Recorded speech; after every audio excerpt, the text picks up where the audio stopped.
Welcome to Truth Talkin' Thursday. This is Jim. I'm Jane.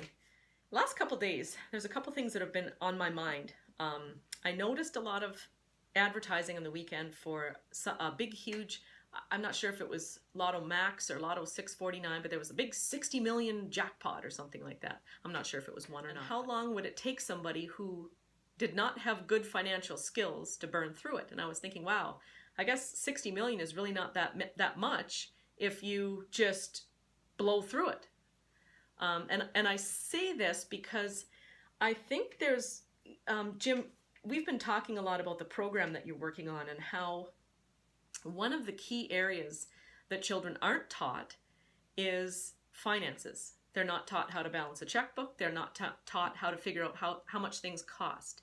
And so my mind was continuing, and I was thinking, how about if we talk about the top 3 things we can do to get ourselves back on track financially? Right. Kids aren't taught to manage money well. And then we grow up and we become adults and we don't know how to manage money either, and it's just we're playing with bigger numbers. Well, nobody's taught us how to manage money. We just done it by the seat of our pants. I mean, if we've got more coming in than we've got going out, we're happy. Yeah. But we don't manage it particularly well. But how many families live with credit card debt, mortgages, and car loans, personal loans, lines of credit? Yeah. Seems like most families operate that now. Way in over their heads. Yeah. Way in over their heads. So and I think I was reading something the other day about this. About 30% of the folks that are into credit card debt and all that sort of stuff will never ever be out of debt. And how scary is that? Yeah. Well, that's quite a legacy you give your kids. Oh yeah. As well, but yeah. They'll never be out of debt. They will always be paying off. And a lot of folks have settled for that. They'll just, as long as they can pay the interest on the money they owe each week or each month, they're okay. Yeah. One thing that I think is hugely beneficial if you are struggling financially and want to get back on the right track is to track what you do spend. They say 30 days. If you take 30 days and write down every bit of money that comes in and every bit of money that goes out, that means everything. That means if you buy a pack of gum, that means if you go to Timmy's and grab a coffee, it doesn't matter how small that money is, write it down. Because believe me, that is a huge eye-opener. Mm-hmm. Jim and I were just discussing that. If you go to Timmy's every morning, 5 days a week, and you spend $4 to $5, that's $100 a month. That's $1,200 a year. If you do that, that's money that you could be putting somewhere else. A lot of people don't respect money. They don't respect what it can do. They don't respect it, period. If they have $20 in their pocket, rather than take 10 of that and put it against their debt load, they'll spend the whole 20 on whatever. Lottery tickets, hoping they'll win. Well, and how many do that? Mm-hmm. You're spot on. I mean, seniors. How many seniors line up for the big pay? And I mean, look at the people that go to casinos that can't afford to go to casinos, hoping upon hope that they're going to hit the big jackpot. And I think part of that is to put money in a perspective that a lot of people don't really have with it or about it.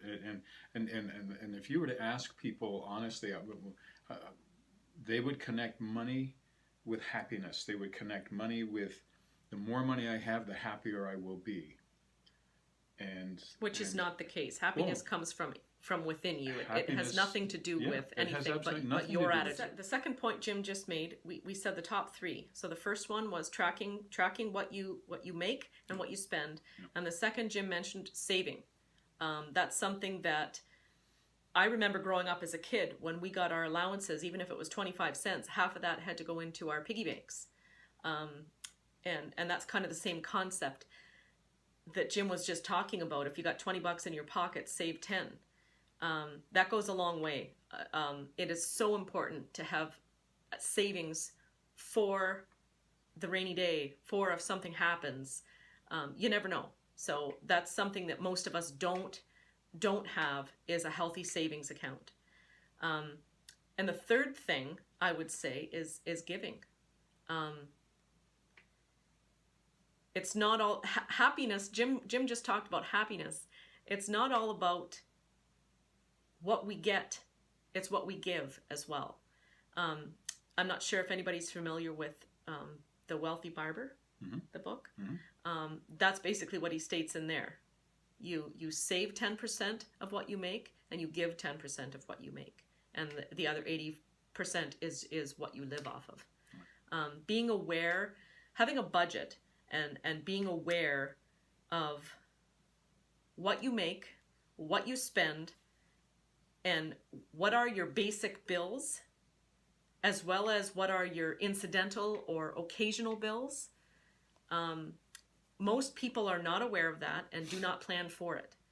And those are hugely important things. And it all starts with, you can experience almost instant gratification in relieving the stress of where you stand financially just by knowing what comes in and what goes out.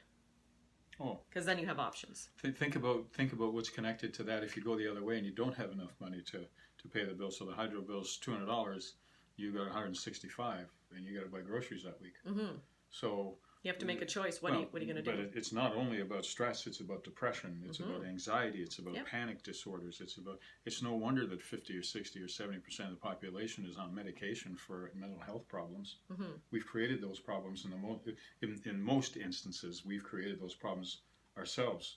Just because we haven't paid attention to what life is about and how to live it. That's the truth. We depend on folks outside, or forces outside of ourselves to take care of us. I'm not talking about welfare or anything like that. I was on welfare at one point in my life, and it saved my life and all this kind of stuff. But one of the things I learned with that was you have to respect what money is, not what it can buy you, but you have to respect what it is. And it's just simply a way of living. That's it. And now, if you decide that you want to live in a glass mansion or a palace someplace with 18 bedrooms and 15 washrooms, I guess you can go ahead and do that. Can you afford to do that? Are you prepared to do what it takes to live in a house like that? That's the other part. We live so far beyond our means. You know, kids get married, young couples get married, and they don't want to move into a little 2-bedroom place someplace. They want a 4-bedroom, 2-bath, 3-car garage house that costs them $700,000, and they'll go into hawk for it. And they're up to here, and it's just all they can do each month to make the mortgage payment if they get a large down payment collected from the wedding itself. You know, so it's living within your means. It's being content with that. If you want more, then work hard. Are you prepared? And the question is, am I prepared to do what I need to do in order to have more money? So the question was asked me when I went to school. It's everybody can be a millionaire. There's nobody out there that can't be a millionaire if you're willing to work hard enough to make it happen. So in other words, are you willing to work 7 days a week, 18 hours a day, every week, for as long as it takes to make the kind of money you need in order to be a millionaire? That's really what it comes down to. It comes down to knowing where you are right now financially and deciding where it is you want to be. And as Jim just put so well, to ask yourself, what are you willing to do to get the money that you feel you need or that you need to live? And if you aren't willing to put the work into it, then you're not going to have the hundreds of thousands of millions of dollars. So therefore, you need to reduce your pie in the sky aspirations. It's as simple as that. That's it. And that's the way we see it. So have a great week. Thanks for stopping by.